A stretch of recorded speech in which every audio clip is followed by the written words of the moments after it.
Hello बच्चों, आप सभी का स्वागत है विद्यालय के यूट्यूब चैनल पर। मैं शिव आपको एमएससी एंट्रेंस एग्ज़ाम केमिस्ट्री से इसकी तैयारी करानी है, क्योंकि लखनऊ विश्वविद्यालय ने अपनी डेट जारी कर दी है। 19 जुलाई को डेट रखा गया, तो हम इसी को लेकर के एक वीडियो बना रहे हैं, जिसमें कुछ क्वेश्चन कवर करेंगे जो एग्ज़ाम के पॉइंट ऑफ व्यू से इम्पोर्टेंट रहेंगे। तो चलिए हम लोग शुरू करते हैं फिर। यहाँ पर तो पहला क्वेश्चन है, identify the reaction for which at equilibrium A change in the volume of close reaction vessel eight a constant temperature will not affect the extent of the reaction. इसमें ये बताना है कि किसी भी इक्विलिब्रियम पर आप अगर वॉल्यूम में चेंज करते हो तो कांस्टेंट टेम्परेचर पर तो उसके रिएक्शन पे अफेक्ट करेगा कि नहीं करेगा। तो इसमें हमको ये देखना है कि वॉल्यूम के चेंज के साथ में कंसंट्रेशन का क्या चेंज आता है। तो हम लोग चेक करेंगे दोनों तरफ का कंसंट्रेशन या नंबर ऑफ मोल्स चेक करेंगे। तो पहला जो इक्वेशन आपका कोई रिएक्शन दिया हुआ है, जिसमें प्रोडक्ट और रिएक्टेंट्स के नंबर ऑफ मोल्स हम लोग चेक करेंगे। जहाँ पर नंबर ऑफ मोल्स यानी कि आपके रिएक्शन में इक्विलिब्रियम में चेंजेस नहीं हो रहे हैं, तो वहाँ पर इफेक्ट नहीं पड़ेगा वॉल्यूम के कम करने का। तो पहला जो आपका है रिएक्शन, तो इसमें n product minus n reactant अगर हम देखेंगे तो यहाँ पर आपका जो है प्रोडक्ट में आपका 1 माइनस 0 यानी कि 1 मोल का इसमें चेंजेस आएंगे। दूसरा आपको रिएक्शन चेक करना है सेकेंड वाली, इसमें क्या डिफरेंस आ रहे हैं। यहाँ पर आप जब n minus n p minus product और रिएक्टेंट के मोल्स को आप चेक करोगे तो यहाँ पर 2 मोल्स और माइनस 2 मोल्स आएंगे, तो यहाँ पे 0 रहेगा, यानी कि नंबर ऑफ मोल्स में चेंजिंग नहीं हो रही है।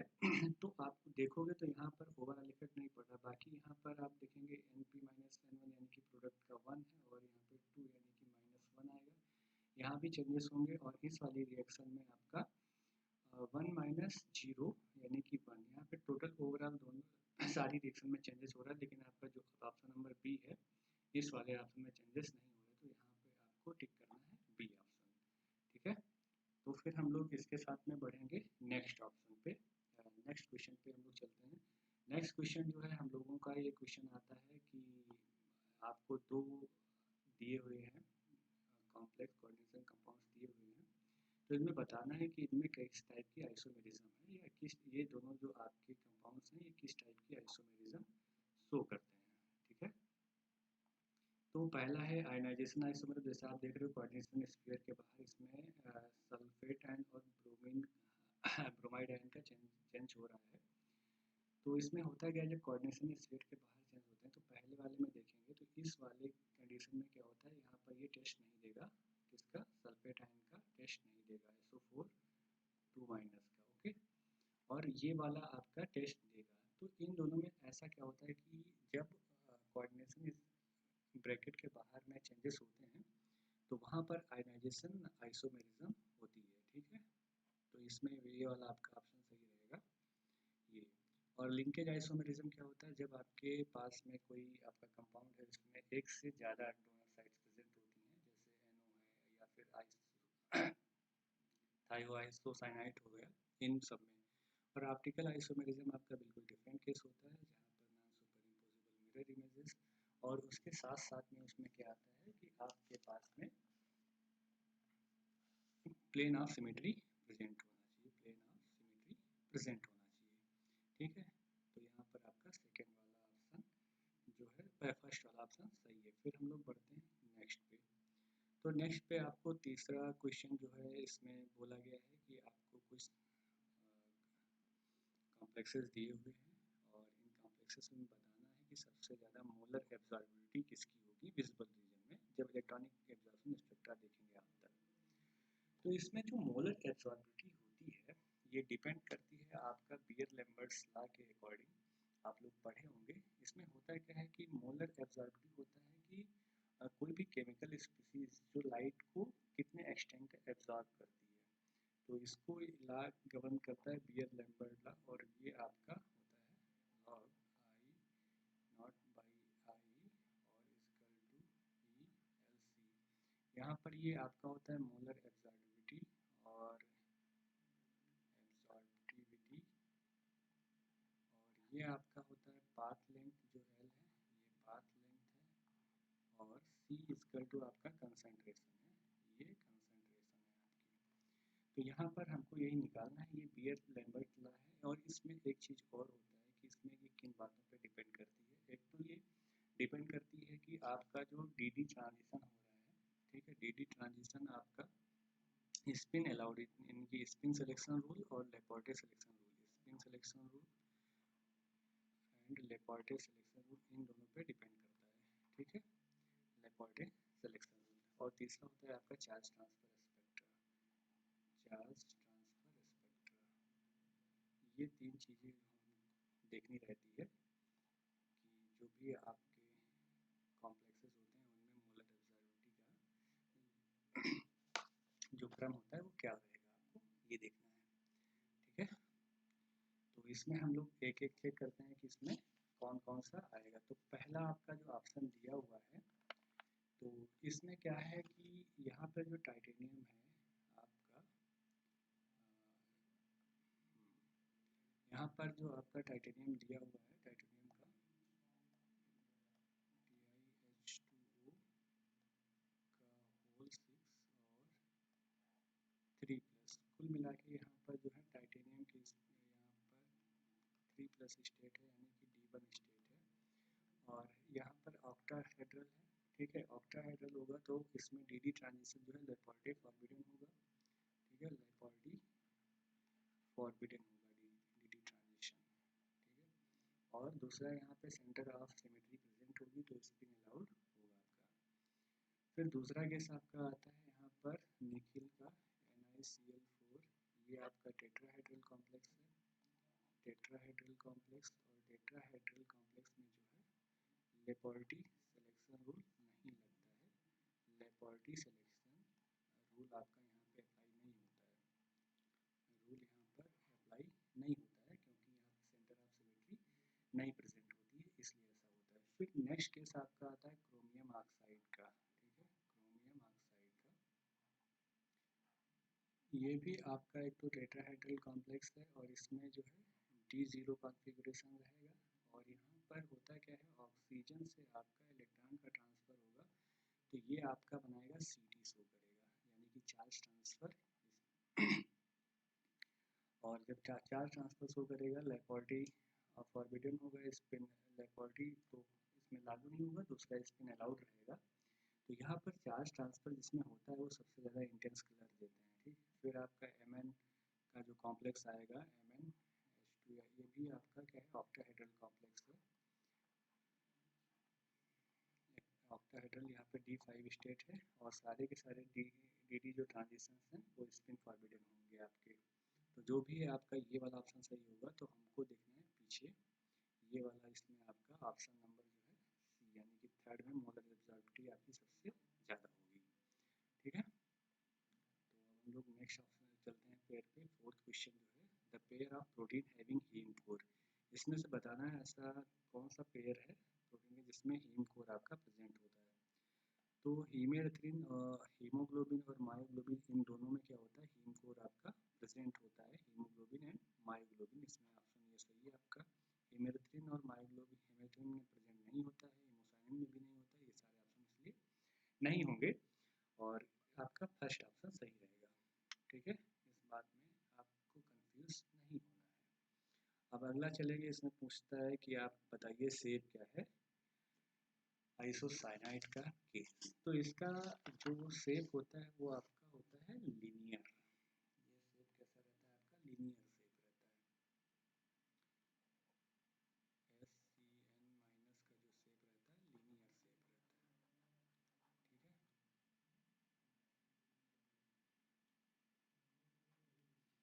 फिफ्थ ये। अब नेक्स्ट हम लोग क्वेश्चन चलते हैं। नेक्स्ट क्वेश्चन है 6, the ratio of osmotic pressure of aqua solution 0.01 molar barium chloride and 0.05 molar sodium chloride. और इसमें लिखा है कि बोथ कंपाउंड्स जो है कम्प्लीटली डिसोसिएट होते हैं, वाटर में कंप्लीट डिसोसिएशन होता है। तो कंप्लीट डिसोसिएशन के बाद में पहला एक होता है कि आपका फार्मूला होता है π=CRT, और जब बॉन्ड फैक्टर ऐड करते हो तो ये मॉडिफाई होके ICRT, ये आपका फार्मूला आता है। तो यहाँ पर बॉन्ड ऑफ फैक्टर की वैल्यू फॉर BaCl2 ठीक है। BaCl2 के लिए क्या होगा, ये कंप्लीट डिसोसिएट होगा तो Ba प्लस और प्लस यहाँ पर Cl2Cl माइनस आएंगे, यानी कि ओवरऑल जो I की वैल्यू 3 आएगी। और नेक्स्ट केस में NaCl के केस में जब कंप्लीट डिसोसिएशन होगा तो यहाँ पर आपका Na plus n plus Cl minus आएगा, तो इसकी वैल्यू आपकी कितनी आएगी, 2। कुल मिला के हमसे पूछा गया है कि आपको बताना है रेशियो ऑस्मोटिक प्रेशर इन दोनों का। तो हम BaCl2 कर लेते हैं, BaCl2 अपान पाई NaCl, ठीक है। और I आपका इसका 3 है BaCl2 का, इंटू आपको कंसनट्रेशन रखनी 0.01 इंटू RT बाई 2 इंटू, और आपका सोडियम क्लोराइड का कितना है 0.05 इंटू आपका RT रहेगा। तो ये दोनों चीज़ें आपकी कैंसिल होंगी और यहाँ पर आपको ओवरऑल लिखना कितना है 0.03 अपान 0.01, यानी कि आपका जो रेशियो आएगा 3:1 आएगा आपका, ठीक है। तो पहला वाला ऑप्शन आपका सही रहेगा, 6 का ए। ओके, नेक्स्ट क्वेश्चन पे हम लोग चलते हैं फिर।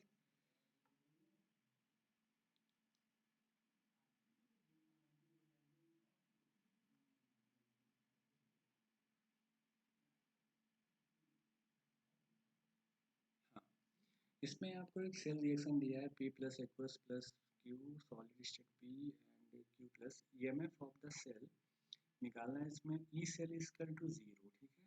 ई सेल इसका 0 है। Standard EMF of the cell निकालना है हमको ई नॉट सेल का। इसमें जो एक्टिविटीज़ हैं, एक्टिविटीज़ आप कंसनट्रेशन के इक्वल मान सकते हो, ठीक है। यूनिटी है एक्टिविटी ऑफ P प्लस का, यहाँ पर जो एक्टिविटी है P प्लस का एक्टिविटी आपका दिया हुआ है 2m, और एक्टिविटी ऑफ Q प्लस की 1m है। तो इसको हम लोगों को निकालना है, ठीक है। तो नेक्स्ट पेज पे हम लोग चलते हैं। तो यहाँ पर आपका जो ई सेल है, ई सेल आपका 0 है, ई सेल इजकल टू 0। और फिर स्टैंडर्ड EMF आपका ई नॉट सेल आएगा आपका यहाँ पर,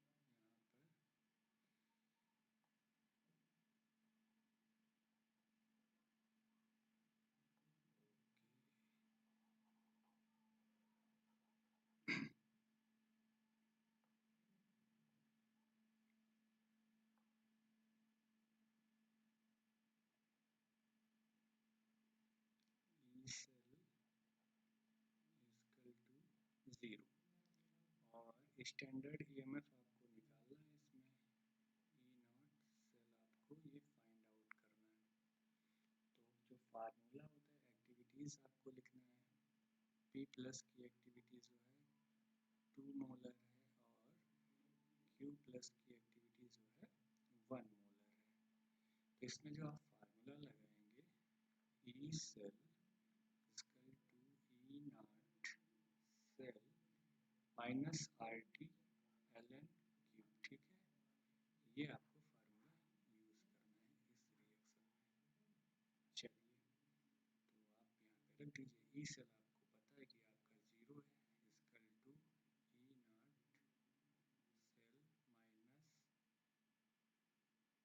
RT RT बाई NF होगा यहाँ पे, RT बाई NF, ठीक है। तो RT बाई NF, यहाँ पे फिर आपका ln आएगा Q plus by P plus, ठीक है। और फिर इसके आगे यहाँ पर E naught equal to minus RT, यहाँ पे ये प्लस हो जाएगा, फिर RT बाई NF ln 1/2 आएगा, क्योंकि Q प्लस की वैल्यू 1 है और 2 की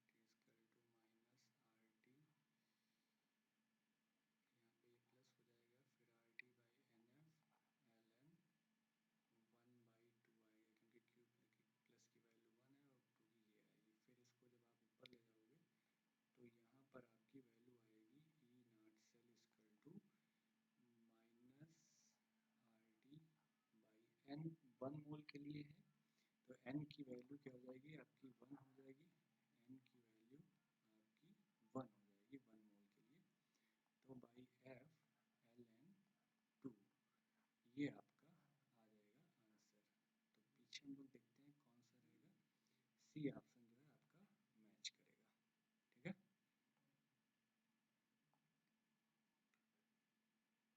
नेक्स्ट क्वेश्चन हम लोगों का है, if nitrogen and oxygen gases are at the same temperature the correct statement according to the kinetic theory of gases.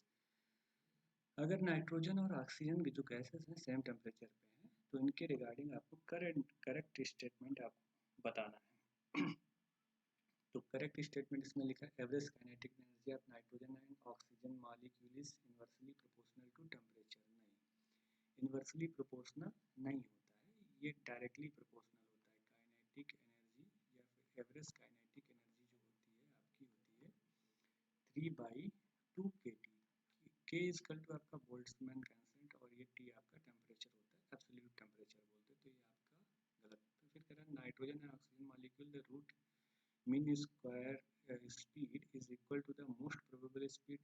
नहीं, ऐसा भी नहीं होता है। रूट मीन स्क्वायर वेलोसिटी जो होती है VRMS equal to under root 3RT/m होता है, और जहाँ पर आपका मोस्ट प्रोबेबल स्पीड जो होता है आपका अंडर रूट 2RT/m होता है, तो ये बराबर नहीं होता, ये भी गलत है। फिर आपका अगर थर्ड जो ऑप्शन रहेगा कि एवरेज स्पीड जो है of nitrogen molecule is less than the average speed of oxygen molecule, तो ऐसा नहीं होता। जो एवरेज स्पीड का आपका फार्मूला होता है वो होता है V average equal to under root 8RT। ये आपका फार्मूला होता है V एवरेज, ठीक है। V एवरेज का फार्मूला होता है 8RT/π/m। तो नाइट्रोजन का 14 है और ऑक्सीजन का आपका, नाइट्रोजन का 14 होगा एटॉमिक नंबर और एटॉमिक वेट, और आपका ऑक्सीजन का जो है 16 रहेगा। तो जिसका ज़्यादा होगा यानी कि उसकी एवरेज स्पीड कम होगी, तो कुल मिला के इसमें जो है नाइट्रोजन की लेस नहीं होगी, नाइट्रोजन की ज़्यादा होगी एवरेज स्पीड, तो ये भी आपका स्टेटमेंट गलत है। फिर कह रहा है average kinetic energy nitrogen and oxygen molecule की सेम होती है, यहाँ सेम होती है, क्योंकि यहाँ पर आपका टेम्परेचर डिपेंडेंट होता है, ना कि नेचर ऑफ द गैस आप कैसी ले रहे हो। तो यहाँ पर आपका ऑप्शन डी वाला सही है, गैस के नेचर पर डिपेंड नहीं करेगा। 9th क्वेश्चन है, the number of and the nature of DD transition in the case of scandium 2+ or in octahedral crystal respectively। और इग्नोर क्या करना है, स्पिन ऑर्बिट कपलिंग को इग्नोर करना है और जॉन टेलर डिस्टॉर्शन को इग्नोर करना है, ठीक है। तो हम लोग अगर देखेंगे इलेक्ट्रॉनिक कॉन्फ़िगरेशन करोगे इसका, तो इलेक्ट्रॉनिक कॉन्फ़िगरेशन आपका AR, ठीक है, 3D1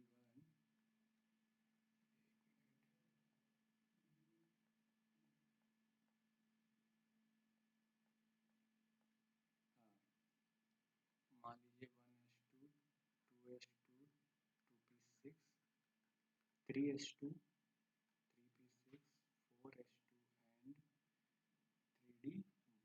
तो यहाँ पर ये 2+ में जाएगा तो यहाँ पर D1 स्टेट आएगा आपका, D1 स्टेट आएगा स्कैंडियम 2+ का, और यहाँ पर 1 स्पिन होगा, 1 स्पिन स्टेट होगा, 1 स्पिन स्टेट, और ये स्पिन अलाउड होगा, ठीक है, 1 स्पिन अलाउड,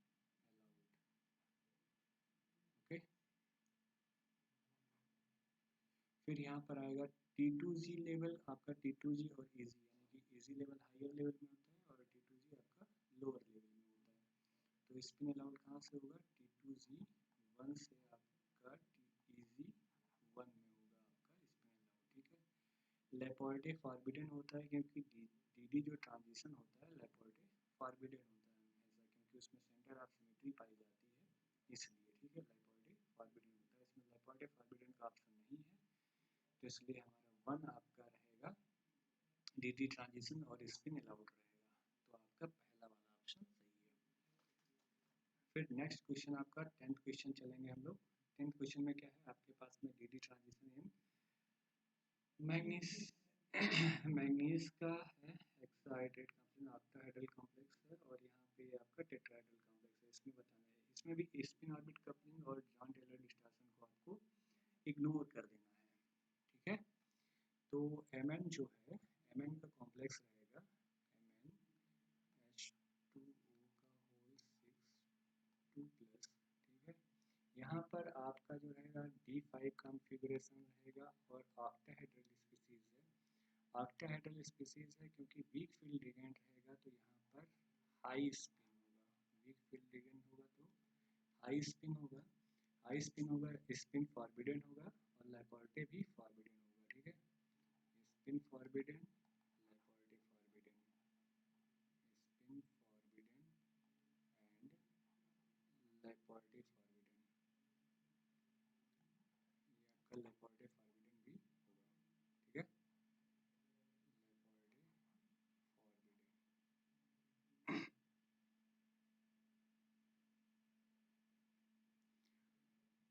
तो कुल मिला के symmetry forbidden,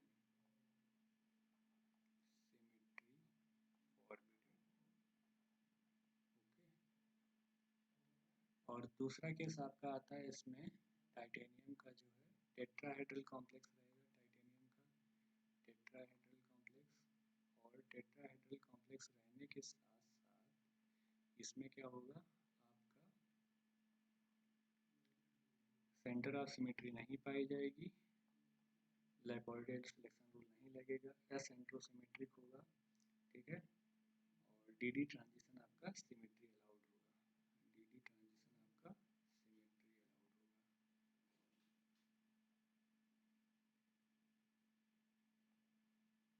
D transition is symmetry allowed. तो इस वाले केस में आपका जो है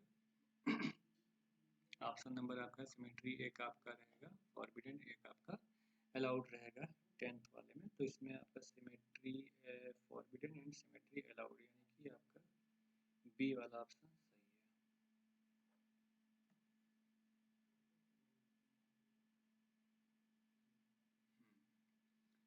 तो चलिए हम लोग अब पढ़ते हैं नेक्स्ट क्वेश्चन पे, 11th number.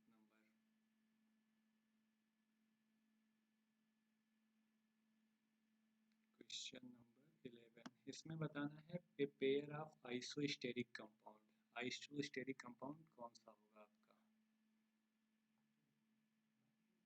आइसोस्टेरिक compound. Isosteric compound क्या होता है, नंबर ऑफ एटम्स जो है सेम रहेंगे, equal number of valence electron रहेंगे, सिमिलर शेप या स्ट्रक्चर रहेगा, या फिर इलेक्ट्रॉनिक प्रॉपर्टीज आपकी सिमिलर रहेंगी। तो इसमें नंबर ऑफ एटम्स अगर देखें तो पहले वाले में आपके बराबर नहीं है, ठीक है, क्योंकि यहाँ पे 6 to 8 और यहाँ पर 4 to 6, यहाँ पे रहेगा, यहाँ पे 6 और यहाँ पर 8 है, और यहाँ पर आपका 8 एंड 6 एंड 2 8 और यहाँ पर 8 8 रहेगा। तो कुल मिला के आपका इसमें आपका सेम नंबर ऑफ एटम्स मिल रहे हैं, तो इसमें ऑप्शन आपका ये बी वाला सही हो जाएगा,